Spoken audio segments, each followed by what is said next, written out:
Assalamualaikum warahmatullahi wabarakatuh. Saya Fauzia Rahmatika dengan NIM 19052054, jurusan Ilmu Sosial Politik, Program Studi Pendidikan Pancasila dan Kewarganegaraan. Video ini merupakan video untuk memenuhi tugas mata kuliah Teknologi Informasi Pembelajaran. Pada video kali ini, saya akan menjelaskan satu materi yang berjudul Hak dan Kewajiban Warga Negara. Pada materi ini, ada 4 poin yang akan saya jelaskan. Yang pertama, makna hak dan kewajiban warga negara. Yang kedua, hak dan kewajiban warga negara dalam nilai dasar sila-sila Pancasila. Yang ketiga, hak dan kewajiban warga negara dalam nilai instrumental nilai-nilai Pancasila.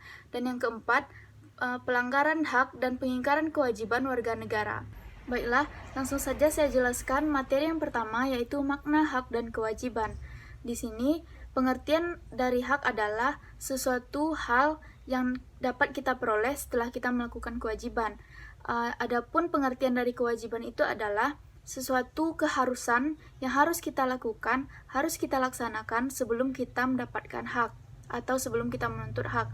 Di sini hak saya bedakan menjadi dua, yaitu hak asasi manusia dan hak warga negara. Di sini kita lihat pengertian dari hak asasi manusia adalah hak yang didapatkan oleh setiap manusia dimanapun ia berada. Yang artinya hak asasi manusia ini bersifat universal.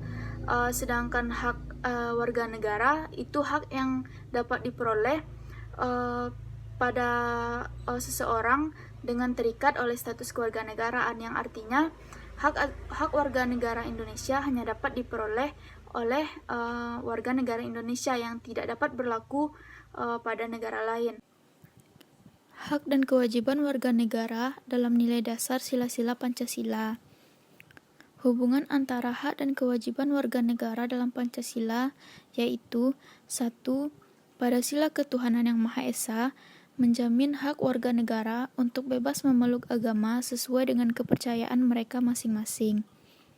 Sila pertama ini juga menggariskan salah satu kewajiban warga negara untuk mengembangkan toleransi antar umat beragama menuju terwujudnya kehidupan yang serasi, selaras, dan seimbang. Yang kedua, sila kemanusiaan yang adil dan beradab, menempatkan setiap hak warga negara dalam kedudukan yang sama di muka hukum, serta memiliki hak-hak yang sama untuk mendapatkan jaminan dan perlindungan hukum.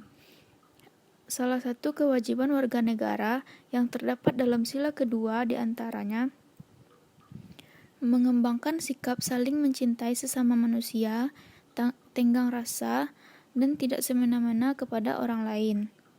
Yang ketiga, sila persatuan Indonesia, menjamin hak-hak setiap warga negara dalam beragam yang terjadi pada masyarakat Indonesia, seperti hak mengembangkan budaya daerah dan memperkaya budaya nasional.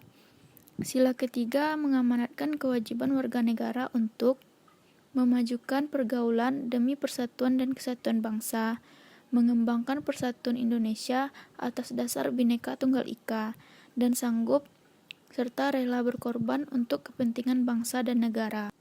Pada sila keempat, sila kerakyatan yang dipimpin oleh hikmat kebijaksanaan dalam permusyawaratan perwakilan, dicerminkan dalam kehidupan pemerintahan, bernegara, dan bermasyarakat yang demokratis. Sila keempat ini menjamin partisipasi politik warga negara yang diwujudkan dalam bentuk kebebasan berpendapat dan berorganisasi, serta hak partisipasi untuk pemilihan umum. Sila keempat mengamanatkan setiap warga negara untuk mengutamakan musyawarah dan mufakat dalam setiap pengambilan keputusan, dan tidak memaksakan kehendak kepada orang lain. Pada sila kelima, sila keadilan sosial bagi seluruh rakyat Indonesia, mengakui hak milik perorangan dan dilindungi pemanfaatannya oleh negara, serta memberikan kesempatan sebesar-besarnya kepada masyarakat. Sila kelima mengamanatkan setiap warga negara untuk 1. Mengembangkan setiap gotong royong dan kekeluargaan dengan masyarakat di lingkungan sekitar. 2. Tidak melakukan perbuatan yang merugikan kepentingan umum dan suka bekerja keras. Ketiga, yaitu hak dan kewajiban warga negara dalam nilai instrumental sila-sila Pancasila. Nilai instrumental pada dasarnya merupakan penjabaran dari nilai-nilai dasar yang terkandung dalam Pancasila. Perwujudan nilai instrumental pada umumnya terbentuk ketentuan-ketentuan konstitusional mulai dari Undang-Undang Dasar sampai dengan peraturan daerah. Adapun beberapa jenis hak dan kewajiban yang diatur dalam Undang-Undang Dasar Negara Republik Indonesia tahun 1945. 1. Hak atas kewarganegaraan.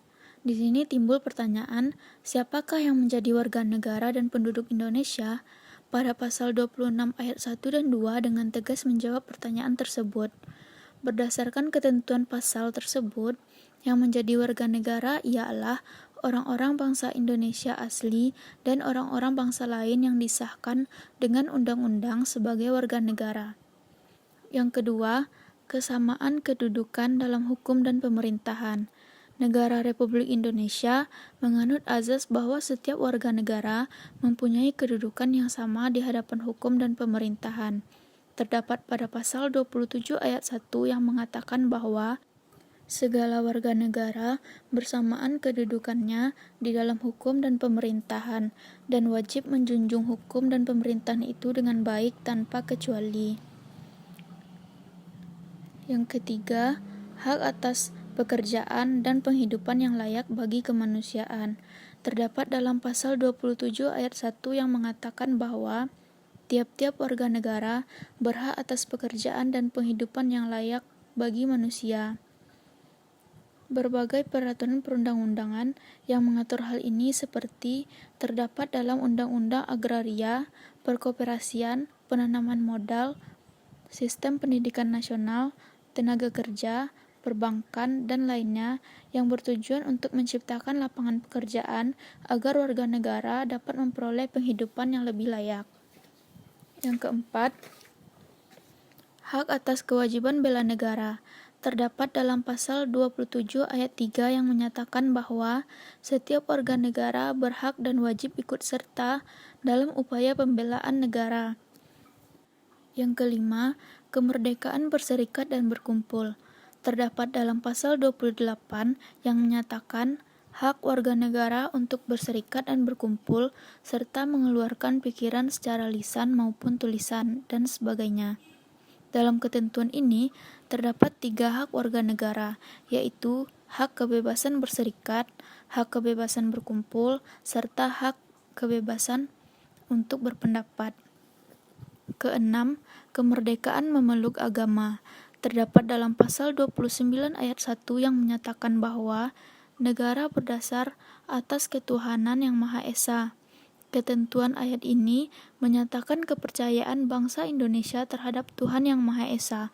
Kemudian pada pasal 29 ayat 2 yang menyatakan negara menjamin kemerdekaan tiap-tiap penduduk untuk memeluk agamanya masing-masing dan untuk beribadah menurut agama dan kepercayaan itu. Yang ketujuh, pertahanan dan keamanan. Pertahanan dan keamanan dalam Undang-Undang Dasar Negara Republik Indonesia tahun 1945 dinyatakan dalam bentuk hak dan kewajiban yang dirumuskan dalam pasal 30 ayat 1 dan 2. Kedelapan, hak mendapatkan pendidikan. Salah satu tujuan negara Republik Indonesia tercermin dalam alinea keempat pembukaan Undang-Undang Dasar Negara Republik Indonesia tahun 1945, yaitu pemerintah negara Indonesia antara lain berkewajiban mencerdaskan kehidupan bangsa. Pasal 31 ayat 1 Undang-Undang Dasar Negara Republik Indonesia tahun 1945 menetapkan bahwa setiap warga negara berhak mendapatkan pendidikan. Yang kesembilan, kebudayaan nasional Indonesia. Pasal 32 ayat 1 Undang-Undang Dasar Negara Republik Indonesia tahun 1945 menetapkan bahwa negara memajukan kebudayaan nasional Indonesia di tengah peradaban dunia dengan menjamin kebebasan masyarakat dalam memelihara dan mengembangkan nilai-nilai kebudayaan.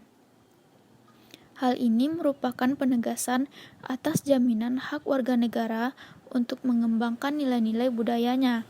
Kemudian, dalam pasal 32 ayat 1 disebutkan bahwa negara menghormati dan memelihara bahasa daerah sebagai kekayaan budaya nasional.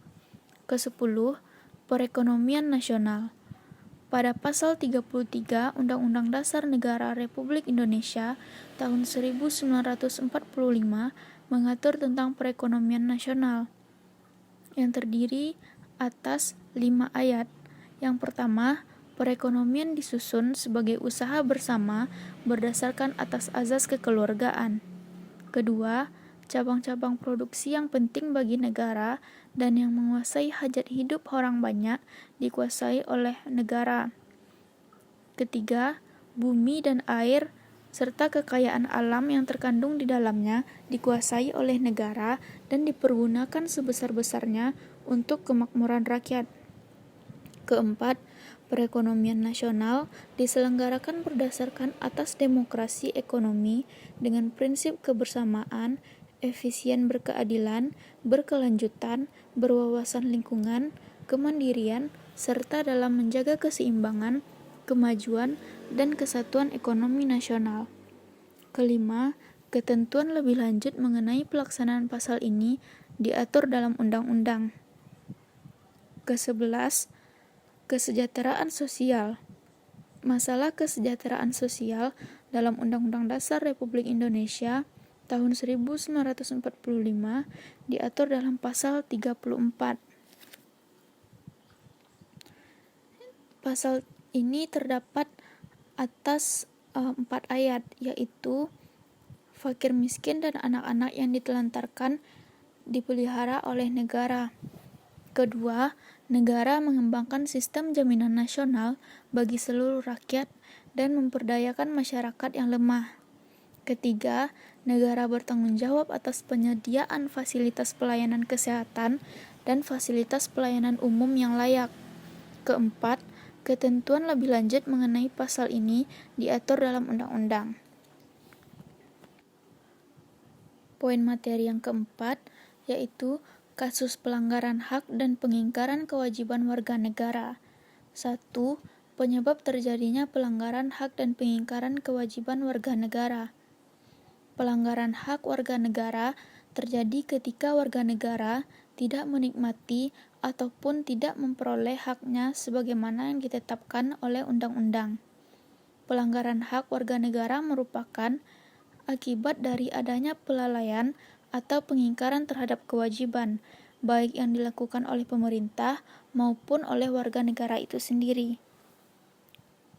Pelanggaran hak dan pengingkaran kewajiban warga negara diantaranya disebabkan oleh faktor-faktor berikut. Yang pertama, sikap egois atau terlalu mementingkan diri sendiri. Yang kedua, rendahnya kesadaran berbangsa dan bernegara. Yang ketiga, sikap tidak toleransi. Keempat, penyalahgunaan kekuasaan. Yang kelima, ketidaktegasan aparat penegak hukum. Dan keenam, penyalahgunaan teknologi dan informasi. Kedua, kasus pelanggaran hak warga negara. Pelanggaran terhadap hak warga negara bisa kita lihat dari kondisi yang saat ini terjadi, misalnya 1. Proses penegakan hukum masih belum optimal dilakukan. Kedua, saat ini tingkat kemiskinan dan angka pengangguran di negara kita masih cukup tinggi. Ketiga, makin merebaknya kasus pelanggaran hak asasi manusia, seperti pembunuhan, kekerasan, dan lainnya. Yang keempat, masih terjadinya tindakan kekerasan yang mengatasnamakan agama. Misalnya, kasus penyerangan tempat ibadah. Yang kelima, angka putus sekolah yang cukup tinggi mengindikasi belum terlaksananya secara penuh amanat yang terdapat pada pasal 31 ayat 1 Undang-Undang Dasar Negara Republik Indonesia tahun 1945 yang menyatakan bahwa setiap warga negara berhak mendapatkan pendidikan. Dan yang terakhir, pelanggaran hak cipta, misalnya peredaran VCD atau DVD bajakan, perilaku plagiat, dan membuat sebuah karya. Baiklah, sekian materi yang dapat saya jelaskan. Mohon maaf apabila ada kesalahan dan kekurangan. Semoga video ini dapat bermanfaat. Saya akhiri dengan Assalamualaikum warahmatullahi wabarakatuh.